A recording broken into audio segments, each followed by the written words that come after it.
Hello दोस्तों, स्वागत है आपका अपने चैनल एग्जामिज़ॉन पे। तो एक बार फिर से मैं हाजिर हूँ 30 अप्रैल 2020 के इंपॉर्टेंट इवेंट्स के साथ। आप वीडियो का एक्सप्लेनेशन ध्यान से सुनें, क्योंकि हर वीडियो के लास्ट में मैं 2 क्वेश्चन वीडियो के एक्सप्लेनेशन से पुटअप करता हूँ। देखते हैं पहला क्वेश्चन क्या है। पहला क्वेश्चन है, किस कंट्री ने Covid safe app contact tracing के लिए लॉन्च किया है? तो ऑस्ट्रेलिया ने Covid safe app contact tracing के लिए लॉन्च किया है। ये हम क्यों पढ़ रहे हैं ऑस्ट्रेलिया का ऐप? क्योंकि ये बहुत चर्चा में है। ऐप में एक प्रोविज़न है कि ये 21 डेज़ तक लोगों की डिटेल को स्टोर करके रखता है कि उन लोगों ने किससे किससे कांटेक्ट किया पास्ट 21 डेज़ की। तो लोगों इसका ये कह के विरोध कर रहे हैं लोग कि ये प्राइवेसी का उल्लंघन है, क्योंकि वो जहाँ भी जाएंगे एक ऐप उन पर नज़र रखेगा कि वो किससे मिल रहे हैं, किससे बात कर रहे हैं। इसका फ़ायदा ये है कि अगर कोई बंदा कोविड-19 पॉजिटिव होता है तो उसकी मदद से हम आसानी से उन लोगों को ढूंढ सकते हैं जो इनसे टच में थे और उनको क्वारंटाइन किया जा सकता है। तो क्या ऑस्ट्रेलिया पहला ऐसा कंट्री है जिसने कॉन्टैक्ट ट्रेसिंग ऐप लॉन्च किया? नहीं, सिंगापुर ऐसा पहला कंट्री था जिसने कॉन्टैक्ट ट्रेसिंग ऐप लॉन्च किया था। ऑस्ट्रेलिया के पीएम कौन है? Scott Morrison. ऑस्ट्रेलिया की कैपिटल क्या है? कैनबरा ऑस्ट्रेलिया की कैपिटल है। और ऑस्ट्रेलिया को वर्ल्ड कैपिटल ऑफ गेम्स कहते हैं। क्यों कहते हैं? क्योंकि इसकी 65-70% पॉपुलेशन पर वीक गेम्स में ही इन्वॉल्व रहती है, इसलिए। नेक्स्ट क्वेश्चन देखते हैं। आपको बताना है किस स्पेस एजेंसी ने अनाउंस किया है कि नॉर्थ पोल पर स्थित ओजोन लेयर का largest hole successfully healed up हो गया है। तो ईएसए यूरोपियन स्पेस एजेंसी ने रिसेंटली अनाउंस किया है कि नॉर्थ पोल यानी उत्तरी ध्रुव पर स्थित ओजोन का लार्जेस्ट होल सक्सेसफुली हील हो गया है, यानी भर गया है। इस लार्जेस्ट होल का एरिया क्या था? 10 लाख स्क्वायर किलोमीटर में फैला हुआ था ये होल, आप याद रखिएगा। रिसेंटली यूरोपियन स्पेस एजेंसी के कोपरनिकस एटमॉस्फेरिक मॉनिटरिंग सर्विस, जिसको CAMS कहते हैं, इसने ये पाया कि largest ozone hole north pole पर सक्सेसफुली हील अप हो गया है, आप याद रखिएगा। जो कोपरनिकस एटमॉस्फेरिक मॉनिटरिंग सर्विस है यूरोपियन स्पेस एजेंसी का, देखिए ये एक medium range weather forecast system है, यानी वेदर फोरकास्टिंग के लिए यूज़ करती है यूरोपियन स्पेस एजेंसी। मैं बता दूं आपको, जो ये ओजोन लेयर होती है हमारे वायुमंडल में स्ट्रेटोस्फीयर में स्थित होती है, जिसको हिंदी में समताप मंडल कहते हैं। ये अल्ट्रावायलेट रेज से हमारी रक्षा करती है। अल्ट्रावायलेट रेज यानी यूवी रेज 3 टाइप की होती हैं, A, B, C। इसमें C सबसे ज़्यादा खतरनाक होती है। हालांकि जो A होती है उसका 95% पार्ट हमारी पृथ्वी पर आ जाता है, क्योंकि ये नुकसानदायक नहीं होती है। तो आप इतना याद रखेंगे, ओजोन स्ट्रेटोस्फीयर में पाई जाती है। और रिसेंटली नॉर्थ पोल का largest ozone hole successfully heal up हो गया है। और इसका कारण क्या बताया गया है? पोलर वोर्टेक्स को इसका कारण बताया गया है। अब आप सोचेंगे पोलर वोर्टेक्स होता क्या है? ईएसए ने बताया है कि पोलर वोर्टेक्स के कारण ये ओजोन होल भरा है। पोलर वोर्टेक्स नॉर्थ पोल पर चलने वाली लो प्रेशर कोल्ड एयर्स होती हैं जो हाई स्पीड में चलती हैं। तो पोलर वोर्टेक्स के कारण ये ओजोन होल भर गया है। ये सारे फैक्ट इंपॉर्टेंट हैं, आप याद रखेंगे। नेक्स्ट क्वेश्चन है, रिसेंटली 2 अनइक्वल मास के ब्लैक होल का मर्जर हुआ है 2.5 बिलियन लाइट ईयर्स अवे। आपको बताना है इस घटना का नाम क्या है। तो इस घटना का नाम है ZW190412। तो रिसेंटली 2 अनइक्वल, आप देख सकते हैं दोनों के भार समान नहीं है, इन 2 ब्लैक होल्स का मर्जर हुआ है। पहली बार ऐसा हुआ है कि 2 अनइक्वल मास के ब्लैक होल का मर्जर हुआ है। अभी तक इक्वल मास के ब्लैक होल का मर्जर होता था। ये कितना दूर हुआ है? तो 2.5 बिलियन लाइट ईयर्स अवे, यानी 2.5 बिलियन लाइट ईयर्स की दूरी पर यह घटना हुई है। आपको पता है लाइट ईयर्स दूरी का पैमाना है, समय का नहीं, आप याद रखिएगा। और इस घटना को ये नाम दिया गया है ZW190412। मैं बता दूं, इसको ऑब्जर्व किसने किया है? तो जो अमेरिका में लीगो ऑब्जर्वेटरी है, LIGO, light interferometer gravitational wave observatory, इसने इस घटना को ऑब्जर्व किया है। कैसे ऑब्जर्व किया है? जब 2 ब्लैक होल का मर्जर होता है तो उससे ग्रेविटेशनल वेव निकलती हैं, जिनको इस लीगो ऑब्जर्वेटरी ने डिटेक्ट कर लिया और पाया कि ये 2 अनइक्वल मास के ब्लैक होल थे जिनका रिसेंटली मर्जर हुआ है। इस घटना का नाम आप याद रखिएगा। और मैं बता दूं, ब्लैक होल का ग्रेविटेशनल फोर्स हाईएस्ट होता है। इतना हाईएस्ट होता है गुरुत्वीय बल ब्लैक होल्स का कि इसमें प्रकाश भी जाने के बाद वापस नहीं लौट सकता है। ये अमेरिका में लीगो ऑब्जर्वेटरी है। इंडिया में क्या कोई लीगो ऑब्जर्वेटरी है? देखिए, इंडिया की पहली लीगो ऑब्जर्वेटरी महाराष्ट्र के हिंगोली डिस्ट्रिक्ट में बन रही है, आप याद रखिएगा।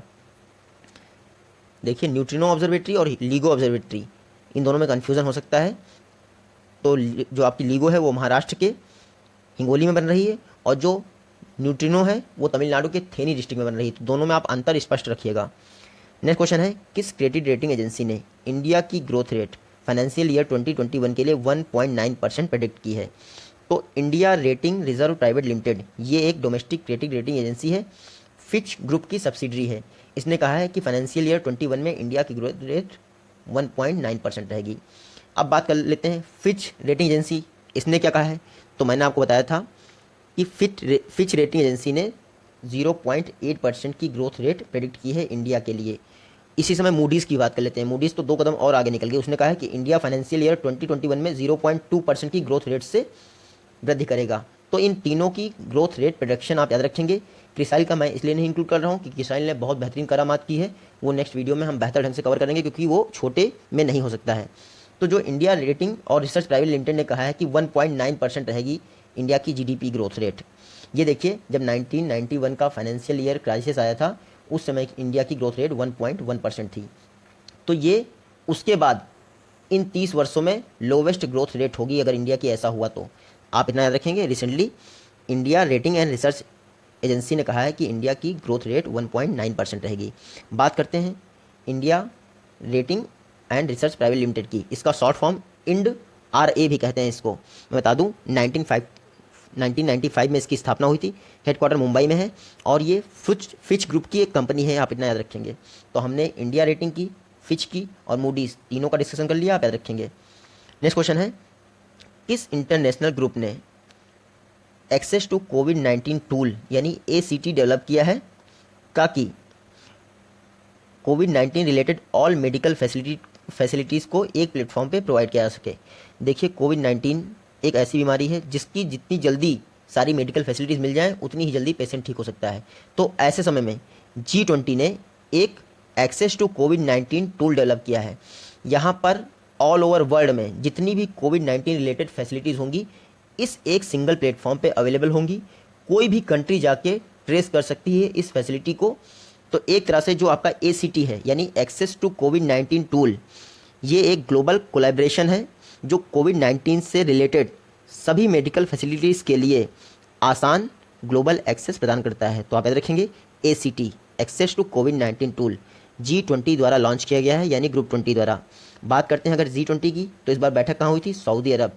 सऊदी अरब में नहीं हुई थी, वर्चुअल बैठक थी, लेकिन अध्यक्षता सऊदी अरब ने ही की थी। नेक्स्ट बैठक कहाँ होगी? इटली में होगी। और इंडिया में कब होगी? 2022 में होगी क्योंकि इंडिया 75 ईयर कंप्लीट कर रहा है अपने फ्रीडम के। G20 19 कंट्रीज़ प्लस EU का ग्रुप है यानी 20 जो है इकोनॉमिक बॉडीज़ इसमें शामिल हैं। देखिए 1999 से G20 की बैठक की स्टार्टिंग हुई थी, लेकिन स्टार्टिंग में इसमें फिनांस मिनिस्टर और सेंट्रल बैंक के गवर्नर ही पार्टिसिपेट करते थे। 2008 से इसमें सभी कंट्री के प्रमुखों ने भाग लेना स्टार्ट कर दिया था। उस समय यानी 2008 में इसकी बैठक वॉशिंगटन में हुई थी, तब की बात कर रहा हूँ। G20 का कोई भी परमानेंट सेक्रेटरीट नहीं होता, परमानेंट हेड नहीं होता है। जिस कंट्री में इसकी बैठक होनी होती है वही इसका हेड होता है, चेयरपर्सन होता है, आप याद रखेंगे। तो इस बार सऊदी अरब में हुई थी, इसलिए G20 रिलेटेड हर बैठक की अध्यक्षता सऊदी अरब ही करेगा। नेक्स्ट क्वेश्चन है, आपको बताना है हुडको का नया CMD chairman and managing director किसे बनाया गया है? तो रिसेंटली शिवदास मीना को 6 माह के लिए हुडको का चेयरमैन एंड मैनेजिंग डायरेक्टर बनाया गया है। हुडको की बात करें तो इसका फुल फॉर्म होता है housing and urban develop corporation. ये किसके तहत कार्य करता है? तो ministry of housing and urban affairs के तहत काम करता है, जिसके मिनिस्टर हैं हरदीप सिंह पुरी। हुडको की स्थापना 1970 में हुई थी, आप याद रखिएगा। 2004 में इसे मिनी रत्न का दर्जा भी दे दिया गया था। हेडक्वार्टर न्यू दिल्ली में है और रिसेंटली शिवदास मीना जी को हुडको का CMD अपॉइंट किया गया है। नेक्स्ट क्वेश्चन आपका देखते हैं। आपको बताना है जो पीटर्सबर्ग क्लाइमेट डायलॉग हुआ इसका 11th सीजन था और फर्स्ट वर्चुअल सेशन था पीटर्सबर्ग क्लाइमेट डायलॉग का। इसमें इंडिया को किसने रिप्रेजेंट किया? क्योंकि जो पीटर्सबर्ग क्लाइमेट डायलॉग है ये इन्वायरमेंट मिनिस्टर्स लेवल की एक बैठक है। इसमें हमारे इंडिया से हमेशा इन्वायरमेंट मिनिस्टर पार्टिसिपेट करते हैं। तो इस बार प्रकाश जावड़ेकर जी ने इंडिया को रिप्रेजेंट किया। हालांकि ये है एक क्लाइमेट फोरम, लेकिन इस समय कोरोना वायरस चल रहा है, तो चर्चा इस पर हुई कि कोरोना को कैसे टैकल किया जा सके। जो इस बार का पीटर्सबर्ग क्लाइमेट डायलॉग था इसकी अध्यक्षता किसने की? तो जर्मनी और UK ने कंबाइंड अध्यक्षता की है, चेयरमैनशिप की है। Petersburg climate dialogue 11th session हुआ है, पहला वर्चुअल सेशन हुआ है। मैं बता दूं आपको, पीटर्सबर्ग क्लाइमेट डायलॉग की स्टार्टिंग हुई थी 2010 में और पर्पस था क्लाइमेट जो बदल रहा है या फिर ग्लोबल वार्मिंग हो रही है उसके विषय में लोगों को अवेयर किया जा सके और ग्लोबल लेवल पे इसके लिए एक्शन प्रोवाइड किया जा सके। आप इतना याद रखेंगे, इंडिया से हर बार हमारे इन्वायरमेंट मिनिस्टर इसमें पार्टिसिपेट करते हैं। मैं बता दूं, इसमें इस बार टोटल 30 कंट्रीज़ ने पार्टिसिपेट किया, जिनमें से इंडिया भी एक शामिल था। तो ये तो मैंने आपको बता दिया पीटर्सबर्ग क्लाइमेट डायलॉग। एक और मैंने आपको बताया था, क्योंकि ये अप्रैल की वीडियो है तो अप्रैल की वीडियो की सारी चीज़ें मैं अप्रैल में ही कवर कर देता हूँ। 30 अप्रैल को आपका जो मैंने आपको पढ़ाया था 25 अप्रैल की वीडियो में कि इम्यूनाइजेशन वीक ऑब्जर्व किया गया था, क्योंकि आपका 24 अप्रैल को इंटरनेशनल इम्यूनाइजेशन डे था। तो 24 से लेकर 30 अप्रैल तक इम्यूनाइजेशन वीक ऑब्जर्व किया गया था। उसका थीम मैं बताना आपको भूल गया था, तो उसका थीम आप 2020 के लिए नोट कर सकते हैं।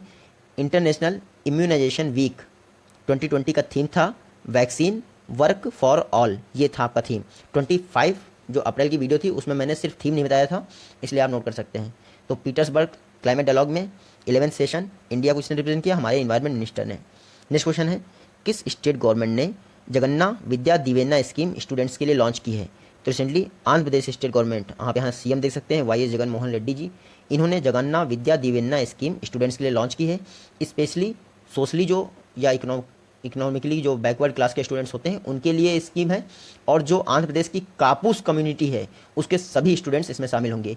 स्कीम का पर्पज़ क्या है कि जो पोस्ट मैट्रिक यानी हाई स्कूल के बाद स्टूडेंट कोई भी टेक्निकल फील्ड में जाता है तो उसकी जो भी फीस होगी या उसका सारा खर्चा होगा उसको गवर्नमेंट वहन करेगी। पोस्ट मैट्रिक इंटर को छोड़ के, यानी इंटर के लिए ऐसा नहीं होगा, बाकी सारे कोर्सेज के लिए गवर्नमेंट ही सारी फीस और खर्चे बेयर करेगी। 4000 करोड़ का ये प्रोजेक्ट है, टोटल 14 लाख स्टूडेंट को ये फ़ायदा करेगा। तो आंध्र प्रदेश सरकार ने जगन्ना विद्या दिवेना स्कीम लॉन्च की है स्टूडेंट्स के लिए, सोशली और इकोनॉमिकली बैकवर्ड स्टूडेंट्स के लिए। और कापूस कम्युनिटी आप जरूर याद रखेंगे, कापूस CAPUS कम्युनिटी, उसके स्टूडेंट्स के लिए जरूर है। आंध्र प्रदेश की बात करें तो सीएम मैंने आपको बता दिए जगन मोहन रेड्डी जी। गवर्नर कौन है? विश्वभूषण हरिचंदन। आंध्र प्रदेश में एक पुलिकट लेक है, बहुत फेमस है, यहाँ पे है पुलिकट लेक। 97% आंध्र प्रदेश में है और 3% तमिलनाडु में है। वहीं पे श्रीहरिकोटा स्थित है, जहाँ से इसरो आपका रॉकेट लॉन्च करता है। नेक्स्ट क्वेश्चन आपका देखते हैं।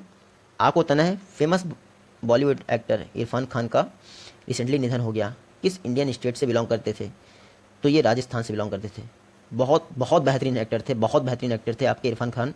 इन्होंने बहुत स्ट्रगल किया था, और मैंने चंद्रकांता सीरियल एक आता था तब इनको देखा था। उस समय से मेरे को याद है ये बंदा कितना ज़्यादा टैलेंटेड था, और लोग इनको कहते थे कि आंखों से एक्टिंग करने वाला बंदा।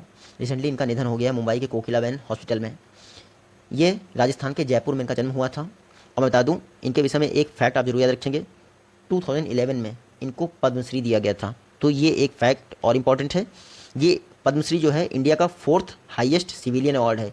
फर्स्ट है भारत रत्न, सेकंड है पद्म विभूषण, थर्ड है आपका पद्म भूषण, और फोर्थ कौन है? पद्मश्री। तो 2011 में इरफान खान को दिया गया था। उसके अलावा उसके नेक्स्ट डे ही ऋषि कपूर जी का भी निधन हो गया। देखिए 2 लेजेंड चले गए 2 दिन में बॉलीवुड के। इनडायरेक्टली इसका रीज़न कोरोना ही था, वरना ये लोग फॉरेन में होते और अच्छे से इनका इलाज चल रहा होता। ऋषि कपूर जी, मैं बता दूं इनको कोई भी हाईएस्ट सिविलियन या लोएस्ट सिविलियन अवार्ड नहीं मिला। तो इन्होंने एक बार कहा भी था कि जो अवार्ड वापसी गैंग है उसमें मैं तो शामिल हो ही नहीं सकता, क्योंकि मेरे को तो गवर्नमेंट ने कोई अवार्ड ही नहीं दिया है। हालांकि इनको film fair life time achievement award दिया गया था 2008 में। ये मुंबई से बिलोंग करते थे, और इन्होंने मेरा नाम जोकर मूवी से डेब्यू किया था। उसमें राज कपूर के बचपन का किरदार निभाया था, और यंग में बॉबी मूवी से डेब्यू किया था। तो इन दोनों का नाम आप याद रखेंगे, इरफान खान और ये ऋषि कपूर जी। नेक्स्ट क्वेश्चन देखते हैं। आपको बताना है किसने मैक्स लाइफ इंश्योरेंस के 29% स्टेक एक्वायर कर लिए हैं? तो रिसेंटली एक्सिस बैंक ने मैक्स लाइफ इंश्योरेंस के 29% स्टेक एक्वायर कर लिए हैं। इस तरह अब मैक्स लाइफ इंश्योरेंस में एक्सिस बैंक की भागीदारी 30% हो गई है। आप इतना याद रखेंगे। बात करेंगे अगर एक्सिस बैंक की, तो इंडिया का 3rd largest private sector bank है। 1993 में एक्सिस बैंक की स्थापना हुई थी। MD मैनेजिंग डायरेक्टर और चीफ एग्जीक्यूटिव ऑफिसर कौन है? अमिताभ चौधरी जी हैं, और हेडक्वार्टर है एक्सिस बैंक का मुंबई में। नेक्स्ट क्वेश्चन आपका देखते हैं। ट्रॉय स्नीड का निधन हो गया। आपको बताना है किस कंट्री से बिलोंग करते थे? तो USA अमेरिका के फेमस म्यूजिशियन थे, और ग्रेमी अवार्ड के लिए भी नॉमिनेटेड हो चुके थे। ग्रेमी अवार्ड अमेरिका में म्यूज़िक की कैटेगरी में दिए जाने वाला हाईएस्ट अवार्ड है, आप याद रखिएगा। इनकी पहली एल्बम बहुत फेमस हुई थी, कॉल जीसस। तो आप याद रखिएगा ट्रॉय स्नीड म्यूजिशियन थे अमेरिका से, रिसेंटली निधन हो गया। किसने एच कार्ड रोबोट डेवलप किया है कोविड-19 पेशेंट्स को हॉस्पिटल में सर्विस प्रोवाइड करने के लिए? तो हमारे हेल्थ वर्कर्स कोविड-19 इन्फेक्टेड ना हो, इसलिए CSIR दुर्गापुर, जो दुर्गापुर में CSIR की लैब है, उसने एच कार्ड नामक रोबोट बनाया है हॉस्पिटल में कोविड-19 पेशेंट्स को फूड एंड मेडिसिन की सप्लाई के लिए। एच कार्ड का फुल फॉर्म क्या है? Hospital care assistive robotic device. तो आपके CSIR ने डेवलप किया है। आप याद रखिएगा, CSIR यानी council for scientific and industrial research. 1942 में CSIR की स्थापना हुई थी। 1942 में दो इवेंट बहुत फेमस हुए थे। एक आपका क्रिप्स मिशन भारत आया था, सर स्टेफर्ड क्रिप्स की अध्यक्षता में क्रिप्स मिशन भारत आया था, इसलिए ताकि इंडिया के लोग वर्ल्ड वॉर 2 में ब्रिटिश का साथ दें। और सेकंड घटना हुई थी 1942 में ही क्विट इंडिया मूवमेंट की स्टार्ट हुई थी, यानी भारत छोड़ो आंदोलन। किसने शुरुआत की थी? तो आपके 8 अगस्त 1942 को महात्मा गांधी जी ने करो या मरो के नारे के साथ मुंबई के गोवलिया टैंक चौक मैदान से क्विट इंडिया मूवमेंट की स्टार्टिंग की थी। तो आप याद रखिएगा 1942 के सारे इवेंट्स हमने इंपॉर्टेंट कवर कर लिए। आप आते हैं वापस CSIR की। तो 1942 में जब इसकी स्थापना हो गई, नई दिल्ली में इसका हेडक्वार्टर है, आप याद रखिएगा। और CSIR के प्रेसिडेंट हमेशा आपके प्राइम मिनिस्टर होते हैं, ये नहीं कि साइंस मिनिस्टर आप लगा दो। तो हमेशा प्रेसिडेंट CSIR के प्राइम मिनिस्टर होते हैं। वर्तमान में डायरेक्टर जनरल कौन है CSIR के? तो शेखर सी मांडे जी CSIR के डायरेक्टर जनरल हैं। और रिसेंटली CSIR की दुर्गापुर यानी कि छत्तीसगढ़ की जो लैब है, उसने एच कार्ड नामक एक रोबोट डेवलप किया है कोविड-19 पेशेंट्स को सर्विस प्रोवाइड करने के लिए। नेक्स्ट क्वेश्चन है, किस स्टेट गवर्नमेंट ने संपर्क बैठक मोबाइल लर्निंग ऐप लॉन्च किया है प्राइमरी स्टूडेंट्स के लिए? तो रिसेंटली हरियाणा के शिक्षा मंत्री कुंवर पाल जी ने संपर्क बैठक ऐप लॉन्च किया है प्राइमरी स्टूडेंट्स के लिए। ये जो है app specially Hindi medium students के लिए है और इसमें 500 से अधिक ऑडियो और वीडियो लेक्चर हैं, आप याद रखिएगा। बात करते हैं हरियाणा गवर्नमेंट की। तो CM कौन है? मनोहर लाल खट्टर जी हैं। गवर्नर कौन है? सत्यदेव नारायण आर्य जी गवर्नर हैं। मैं बता दूं, जो हरियाणा की कैपिटल चंडीगढ़ है, पंजाब की भी कैपिटल चंडीगढ़ है, वहाँ की एक सुखना लेक बहुत फेमस है। ये एक कृत्रिम लेक है। और दूसरा चंडीगढ़ का जाकिर हुसैन रोज़ गार्डन, ये दोनों चीज़ें चंडीगढ़ की बहुत फेमस हैं। तो आप याद रखिएगा, रिसेंटली हरियाणा गवर्नमेंट ने प्राइमरी स्टूडेंट्स की स्टडी के लिए संपर्क बैठक ऐप लॉन्च किया है। नेक्स्ट क्वेश्चन है, किस इंडियन बैंक ने रिलायंस कैपिटल के 6.43 स्टेक एक्वायर कर लिए हैं? तो रिसेंटली HDFC ने रिलायंस कैपिटल के 6.43 स्टेक एक्वायर कर लिए हैं। टोटल डील 252 करोड़ रुपए में हुई है। जो रिलायंस कैपिटल है, ये अनिल धीरूभाई अंबानी की कंपनी है, आप याद रखेंगे। इसके चेयरपर्सन अनिल धीरूभाई अंबानी हैं। 1946 में रिलायंस कैपिटल स्थापित की गई थी।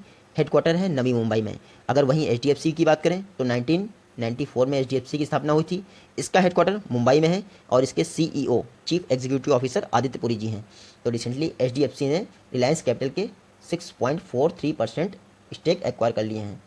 नेक्स्ट क्वेश्चन है, इंटरनेशनल डांस डे अंतर्राष्ट्रीय नृत्य दिवस किस दिन मनाया जाता है? तो ये हर वर्ष 29 अप्रैल को मनाया जाता है। पर्पज़ क्या होता है? डांस एजुकेशन को प्रमोट करना और लोगों को इंस्पायर करना कि वो डांस में ज़्यादा से ज़्यादा बढ़ चढ़ के भाग लें। बात करेगा फर्स्ट इंटरनेशनल डांस डे की, तो 1982 में यूनेस्को और इंटरनेशनल थिएटर इंस्टीट्यूट ने साथ में मिलकर इंटरनेशनल डांस डे ऑब्जर्व किया था। बात करते हैं आपके इंटरनेशनल थिएटर इंस्टीट्यूट की, यानी ITI, शॉर्ट फॉर्म में इसको ITI कहते हैं, इंटरनेशनल थिएटर इंस्टीट्यूट। इसका हेडक्वार्टर कहाँ है? तो पेरिस में इसका हेडक्वार्टर है। 1948 में इसकी स्थापना हुई थी और इसको यूनियन की यानी यूनाइटेड नेशन की स्पेशलाइज्ड एजेंसी का दर्जा प्राप्त है। यूनाइटेड नेशन की टोटल 15 स्पेशलाइज्ड एजेंसी हैं, जिसमें इंटरनेशनल थिएटर इंस्टीट्यूट भी एक स्पेशलाइज्ड एजेंसी है। इसका हेडक्वार्टर पेरिस में है। नेक्स्ट क्वेश्चन है, किस कंट्री ने वर्ल्ड की पहली सोवरेन डिजिटल करेंसी लॉन्च कर दी है? तो रिसेंटली चाइना ने वर्ल्ड की पहली सोवरेन डिजिटल करेंसी लॉन्च कर दी है। इसका नाम है DCEP यानी डिजिटल करेंसी इलेक्ट्रॉनिक पेमेंट। मैं बता दूं, इसके पहले अर्जेंटीना ने अनाउंस तो की थी लेकिन लॉन्च नहीं की थी। अर्जेंटीना ने पेट्रो नामक एक डिजिटल करेंसी अनाउंस की थी। फेसबुक ने भी लिब्रा नामक एक डिजिटल करेंसी अनाउंस की थी। तो दोनों लोगों ने अनाउंस की थी लेकिन लॉन्च किसी ने नहीं किया था आज तक। चाइना वर्ल्ड का पहला कंट्री बन गया है जिसने अपनी डिजिटल करेंसी लॉन्च कर दी है और उसका नाम है DCEP, digital currency electronic payment, आप याद रखेंगे। रिसेंटली बता दूं, चाइना ने WHO को $30 मिलियन की हेल्प भी की है। जब USA ने WHO को मदद करने से मना कर दिया है तो चाइना ने $30 मिलियन की आपको हेल्प की है, आपको याद रखना है। इसके अलावा WHO ने एक मूर्खता की है, इंडिया के लद्दाख और अरुणाचल प्रदेश को चाइना की टेरिटरी में दिखाया है। रिसेंटली WHO ने एक मैप जारी किया है, उसमें इन्होंने इंडिया के लद्दाख और अरुणाचल प्रदेश को चाइना की टेरिटरी में दिखाया है। तो आप ये सारे फैक्ट याद रखेंगे। तो आपकी जो फेसबुक की लिब्रा करेंसी, अर्जेंटीना की पेट्रो और अब चाइना के DCEP, ये सारी डिजिटल करेंसी यहाँ पे रखेंगे। नेक्स्ट क्वेश्चन है, किसने अपनी रिलीजियस फ्रीडम रिपोर्ट में इंडिया को टियर 2 कंट्री घोषित किया है? तो जो आपका USCRIF यानी US commission for international religious freedom है, ये एनुअली यानी वार्षिक रूप से अपनी रिलीजियस फ्रीडम रिपोर्ट जारी करता है। इसमें इंडिया को इसने टियर 2 कंट्री घोषित किया है, या फिर दूसरी लैंग्वेज में कह सकते हैं तो इसने इंडिया को CPC कंट्री घोषित किया है। CPC मतलब कंट्री ऑफ पर्टिकुलर कंसर्न, यानी एक विशेष समुदाय पर ध्यान देने वाली कंट्री। तो आप याद रखेंगे USCRIF ने अपनी रिलीजियस फ्रीडम रिपोर्ट जो एनुअली जारी करता है उसमें इंडिया को CPC कंट्री या फिर टियर 2 कंट्री घोषित किया है। इसका कहना है कि मुस्लिमों का उत्पीड़न हो रहा है, और उसके लिए कारण इन्होंने ये दिया है कि सिटीजनशिप अमेंडमेंट बिल और NRC एक्ट, ये 2 लार्जेस्ट कारण हैं। तो क्या पहली बार इंडिया को इस लिस्ट में शामिल किया गया है? नहीं, 2004 के पहले इंडिया कई बार इस लिस्ट में शामिल होता था। 2004 के बाद इंडिया पहली बार इस लिस्ट में शामिल हुआ है, आप इतना याद रखेंगे। और इंडिया के साथ साथ कौन शामिल है? पाकिस्तान, नॉर्थ कोरिया, रसिया, चाइना, ईरान, इंडिया को इन कंट्रीज़ की कैटेगरी में शामिल कर दिया है USCIRF, आप याद रखिएगा। तो आपको डाउट हो रहा होगा कि ये जो USCRIF है ये US की गवर्नमेंट बॉडी है? नहीं, ये एक इंडिपेंडेंट बॉडी है US की, हेडक्वार्टर है इसका वाशिंगटन में। तो रिसेंटली इन्होंने अपनी एक एनुअल रिलीजियस फ्रीडम रिपोर्ट जारी की है, जिसमें इंडिया को टियर 2 कंट्री या फिर कंट्री ऑफ पर्टिकुलर कंसर्न घोषित किया है। आप ये सारी चीज़ें याद रखेंगे, बहुत इंपॉर्टेंट है एग्जाम के प्रोस्पेक्टस से। ये प्रीवियस वीडियो का क्वेश्चन है। अंबुबाची मेला असम में रखता है कामाख्या देवी मंदिर पर, जो कि गुवाहाटी में स्थित है। व्हीलर द्वीप, जिसका नया नाम अब्दुल कलाम आइलैंड है, ये उड़ीसा में स्थित है, मिसाइल टेस्टिंग साइट। आज की वीडियो से क्वेश्चन, इंटरनेशनल थिएटर इंस्टीट्यूट कहाँ स्थित है और सुखना लेक कहाँ स्थित है। मिलते हैं आपसे नेक्स्ट वीडियो में, तब तक के लिए टेक केयर, गुड बाय एंड जय हिंद।